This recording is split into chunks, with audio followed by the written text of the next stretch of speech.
어르신, 오늘도 어제와 같이 그저 평범한 하루를 보내고 계신가요? 지난 세월, 치열하게 살아오신 만큼 이제는 좀 쉬고 싶다는 생각이 드실지도 모릅니다. 하지만 혹시 매일 반복하는 아주 사소한 습관들이 실은 우리의 남은 삶을 조용히 갉아먹고 있다는 생각 해보신 적 있으신가요? 믿기 어려우시겠지만 유학적으로 증명된 바에 따르면 70대에 무심코 행하는 특정 습관들이 치매 발병률을 3배, 심장마비 위험을 5배까지 높인다고 합니다. 더욱 안타까운 사실은 이러한 치명적인 습관들을 대다수의 어르신들이 아무런 의심 없이 매일 반복하고 있다는 점입니다. 어쩌면 이 글을 읽고 계신 바로 당신의 이야기일 수도 있습니다. 저는 지난 40년간 내과 의사로서 수많은 어르신들의 삶과 건강을 가까이에서 지켜보며 깊은 깨달음을 얻었습니다.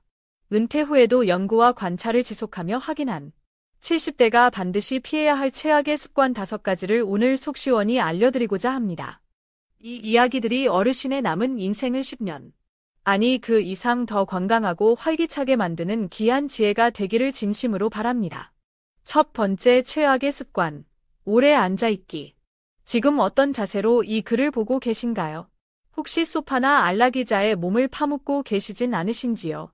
현대인들은 하루 평균 10시간 이상을 앉아서 보낸다고 합니다. 특히 활동량이 줄어드는 70대 어르신들은 그 시간이 더 길어지기 쉽습니다. 하지만 의사로서 단호히 경고합니다. 오래 앉아있는 것은 조용한 살인자와 같습니다. 미국 메이오 클리닉의 연구에 따르면 하루 6시간 이상 앉아있는 것은 담배를 피우는 것만큼이나 건강에 치명적이라고 합니다.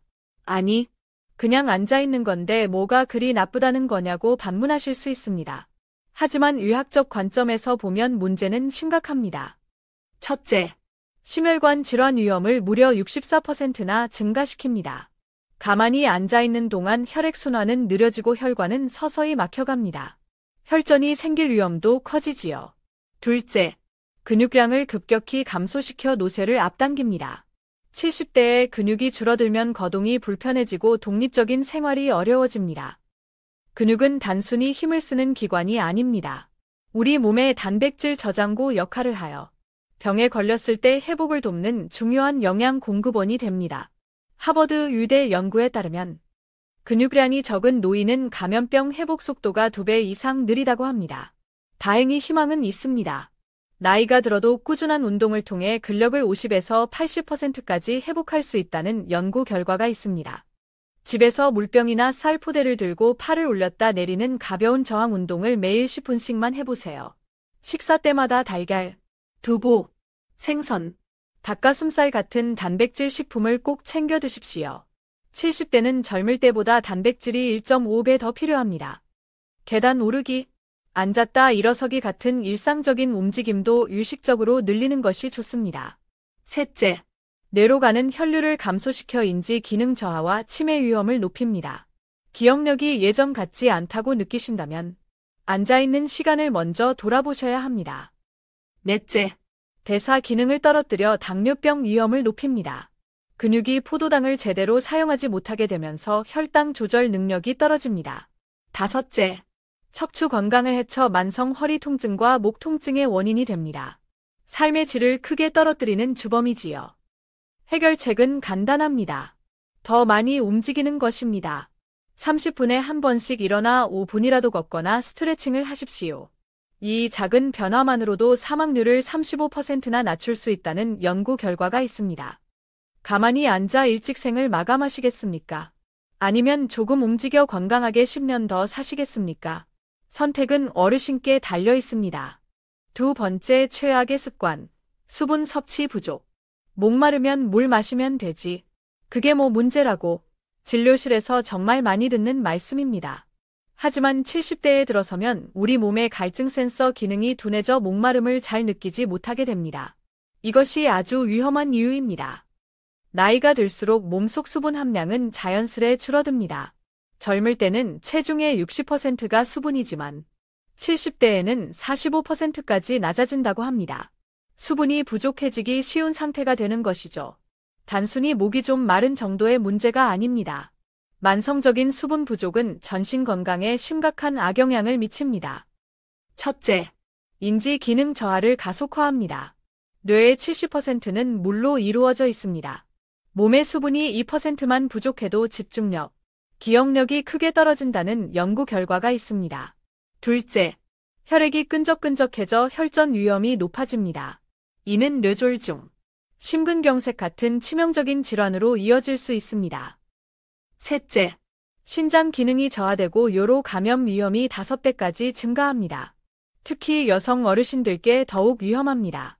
넷째, 변비가 심해지고 소화기 질환 발생률이 높아집니다. 심지어 대장암 위험도 높인다는 연구 결과도 있습니다. 다섯째, 피부가 푸석해지고 노화가 빨라집니다. 주름이 깊어지고 피부 감염에도 취약해집니다. 그렇다면 하루에 물을 얼마나 마셔야 할까요?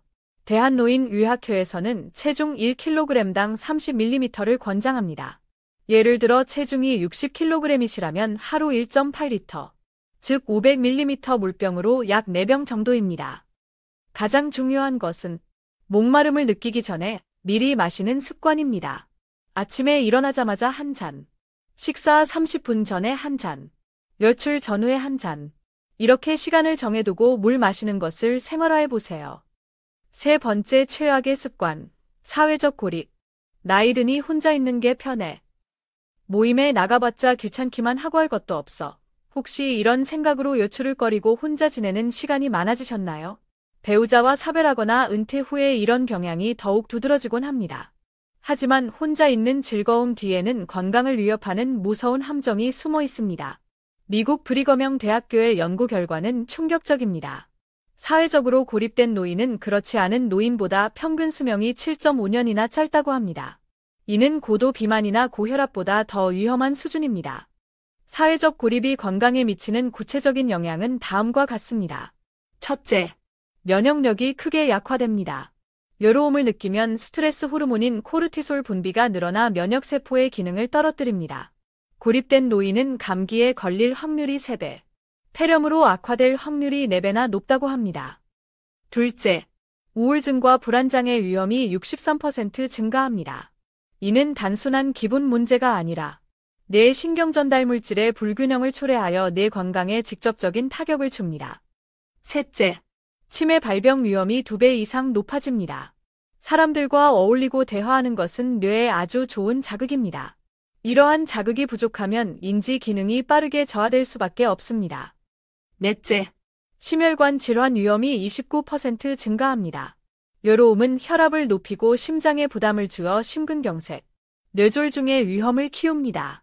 다섯째, 수면의 질이 떨어지고 만성 통증이 심해집니다. 혼자라는 생각은 통증을 더욱 강하게 느끼게 만든다는 연구 결과도 있습니다. 얼마 전 남편과 사별 후 3년간 집 밖을 거의 나가지 않으셨던 78세 윤영자 할머니의 사연을 들었습니다. TV만 보고 집에 틀어박혀 있었더니 몸도 마음도 병들더군요. 자식들 성화에 억지로 노인대학에 나갔는데 처음엔 죽기보다 싫었어요. 그런데 막상 가보니 비슷한 처지의 친구들도 만나고 그림도 배우고 노래도 부르다 보니 어느새 웃고 있더라고요. 1년 만에 우울증 약도 끊고 요즘은 오히려 제가 먼저 친구들한테 만나자고 연락해요. 사회적 고립에서 벗어나는 것이 꼭 거창할 필요는 없습니다. 매일 동네 한 바퀴 산책하며 이웃에게 먼저 인사 건네기, 일주일에 한 번이라도 복지관 프로그램에 참여하기, 멀리 사는 손주와 영상 통화하기. 이런 작은 시도들이 모여 삶에 큰 활력을 불어넣을 수 있습니다. 네 번째 최악의 습관, 영양 불균형. 나이 드니 입맛도 없고 그냥 대충 한 끼 때우는 게 편해. 반찬 여러 개 차리기 귀찮아서 김치 하나 놓고 밥 먹어. 70대에 접어들면 미각과 후각이 둔해지고 소화 기능도 떨어져 식욕이 자연스레 감소합니다. 혼자 살게 되면서 식사 준비가 번거롭게 느껴져 더욱 간단히 혹은 불규칙하게 식사하는 경우가 많아집니다. 하지만 대충 먹는 습관이 건강에 얼마나 치명적인지 아셔야 합니다. 서울대학교 의과대학 연구에 따르면 70대 노인의 영양 상태가 나쁠 경우 5년 내 사망률이 3배나 높다고 합니다. 병원에 입원하는 기간도 평균 2.6배 더 길어진다고 하고요. 영양 불균형이 초래하는 위험은 실로 다양합니다. 첫째, 근감소증이 무서운 속도로 진행됩니다. 단백질 섭취가 부족하면 근육 손실 속도가 3배까지 빨라질 수 있습니다. 근육이 줄면 쉽게 넘어지고 다치며 일상생활 자체가 힘겨워집니다. 둘째, 인지 기능이 급격히 저하됩니다. 뇌 기능에 필수적인 오메가-3 지방산, 비타민 B군, 항산화 물질 등이 부족하면 뇌세포 손상이 가속화되고 기억력이 감퇴합니다. 영양 부족 노인은 치매 발병률이 82%나 높다는 충격적인 연구 결과도 있습니다. 셋째, 면역력이 크게 약화됩니다. 비타민 C, D, 아연 같은 필수 영양소가 부족하면 감염에 매우 취약해져 가벼운 감기에도 폐렴 같은 심각한 합병증으로 이어질 수 있습니다. 넷째, 골다공증 위험이 급증합니다. 칼슘과 비타민 D 섭취가 부족하면 뼈가 약해져 살짝 넘어지기만 해도 쉽게 골절될 수 있습니다. 특히 고관절 골절은 노년기 삶의 질을 파괴하는 가장 무서운 부상 중 하나입니다. 다섯째, 당뇨병, 고혈압 등 만성 질환 관리가 어려워집니다. 영양 불균형은 혈당 조절을 방해하고 혈관 건강을 해치며 약효마저 떨어뜨릴 수 있습니다. 얼마 전 사연을 보내주신 75세 이정숙 할머니는 남편 사후 3년간 라면이나 빵으로 끼니를 때우고 김치 하나로 밥을 드셨다고 합니다. 결국 심한 빈혈과 영양실조 진단을 받고 나서야 식습관을 완전히 바꾸셨다고 해요. 의사 선생님이 이대로 가면 3년 안에 큰일 난다고 하셔서 정신이 번쩍 들었어요. 귀찮아도 매 끼니 채소랑 고기, 생선 골고루 챙겨 먹으니 몇 달 만에 기운도 나고 어지럼증도 사라졌어요. 이제는 잘 챙겨 먹는 게 제 건강 비결 1순위예요. 70대 영양 관리 어떻게 해야 할까요?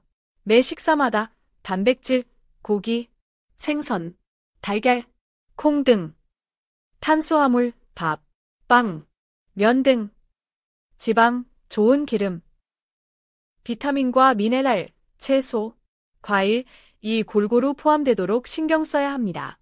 특히 하루 최소 60g, 달걀 약 10개 분량의 단백질 섭취는 근육 유지를 위해 매우 중요합니다. 혼자 식사 준비가 어렵다면 지역 복지관의 공동 식사 프로그램을 이용하거나 영양사가 관리하는 도시락 배달 서비스를 활용하는 것도 좋은 방법입니다. 영양제에만 의존하기보다는 가능한 자연식품을 통해 다양한 영양소를 섭취하는 것이 가장 좋습니다. 마지막 5번째 최악의 습관, 목적의식 상실. 이제 은퇴했으니 편히 쉬어야지. 나이 들어서 뭘 또 새로 시작해. 그냥 하루하루 시간이나 보내면 되는 거지. 혹시 이런 생각에 사로잡혀 계시진 않으신가요? 직장에서 은퇴하고 자녀들이 독립하면서 사회적 역할이 줄어들면 내가 왜 살아야 하는가라는 근본적인 질문에 맞닥뜨리게 됩니다. 이때 많은 분들이 삶의 목적을 잃고 무기력하게 시간을 보내는 삶에 익숙해지곤 합니다. 하지만 이런 목적의식 상실이 단순한 권태감을 넘어 생명까지 위협할 수 있다는 사실을 아십니까? 하버드 대학교의 장기 연구에 따르면 삶의 목표나 의미를 뚜렷하게 가진 노인은 그렇지 않은 노인보다 평균 7년을 더 오래 살고 치매 발병률은 2.4배나 낮다고 합니다. 존스 호킨스 의대 연구진은 목적의식이 있는 노인이 심장병 발생률이 44% 낮다는 놀라운 결과를 발표하기도 했습니다. 삶의 목적을 잃었을 때 우리 몸과 마음에 나타나는 위험 신호는 다음과 같습니다. 첫째, 우울증 위험이 3배 이상 증가합니다. 삶의 의미를 찾지 못하면 뇌에서 행복 호르몬, 세로토닌, 도파민, 분비가 줄어들고 이는 만성적인 우울감으로 이어집니다. 둘째, 인지 기능이 급격히 저하됩니다. 목표를 향해 무언가를 배우고 노력하는 과정은 뇌를 끊임없이 자극합니다. 이런 자극이 사라지면 뇌 신경세포 간의 연결이 약해져 기억력과 사고력이 빠르게 떨어집니다. 셋째, 면역력이 약화됩니다. 목적 없이 사는 데서 오는 스트레스와 무기력감은 면역 체계를 억눌러 각종 질병에 쉽게 노출되게 만듭니다. 넷째, 수면의 질이 저하됩니다. 하루를 의미 없이 보내면 밤에 숙면을 취하기 어렵고 이는 다음 날의 무기력으로 이어지는 악순환을 만듭니다. 다섯째, 대인관계가 축소됩니다. 삶의 목표가 없으면 사람들을 만나고 교류할 동기부여도 줄어들어 점차 고립되고 외로움은 깊어집니다. 40년 넘게 교직에 몸담으셨던 78세 이상철 할아버지의 이야기는 많은 것을 생각하게 합니다. 은퇴하고 나니 정말 허망하더군요. 매일 아침 정해진 시간에 일어나 출근하던 삶이 사라지니 하루하루가 아무 의미 없이 느껴졌어요. TV 보는 시간만 늘고 낮잠만 자다 보니 2년 만에 심한 우울증이 왔고 기억력도 눈에 띄게 나빠졌죠. 의사 선생님 권유로 용기를 내 동네 문해교실에서 어르신들께 한글을 가르치기 시작했어요. 처음엔 힘들었지만 제 덕분에 글을 읽게 되었다며 기뻐하시는 모습을 볼 때마다 제가 다시 살아나는 기분이었어요. 지금은 오히려 현역 때보다 더 바쁘고 행복합니다. 삶의 목적의식. 어떻게 되찾을 수 있을까요? 반드시 거창한 목표일 필요는 없습니다. 오늘 내가 할 일이 있다고 느끼는 것만으로도 충분합니다. 오랫동안 미뤄왔던 취미 활동을 시작하거나, 작은 봉사활동에 참여하거나, 손주를 돌보거나, 작은 화분을 가꾸거나, 동네 모임에 나가보는 것은 어떨까요? 특히 자신의 경험과 지식을 다른 사람과 나누는 활동은 강력한 목적의식을 심어줍니다. 지나온 인생 이야기를 글로 써보거나, 지역 아이들에게 옛날 이야기를 들려주거나, 과거 직업 기술을 젊은 세대에게 가르쳐주는 것도 아주 좋은 방법입니다. 지금까지 40년 경력의 내과 의사로서 관찰하고 연구한 70대가 절대 피해야 할 최악의 습관 5가지, 오래 앉아있기, 수분 섭취 부족, 사회적 고립, 영양 불균형, 목적의식 상실에 대해 말씀드렸습니다. 이 습관들은 단순한 불편함을 넘어 어르신의 소중한 생명을 10년이나 단축시킬 수 있는 무서운 위험 요소들입니다. 하지만 너무 낙담하지 마십시오. 노년 의학 전문가로서 희망적인 메시지를 전하고 싶습니다.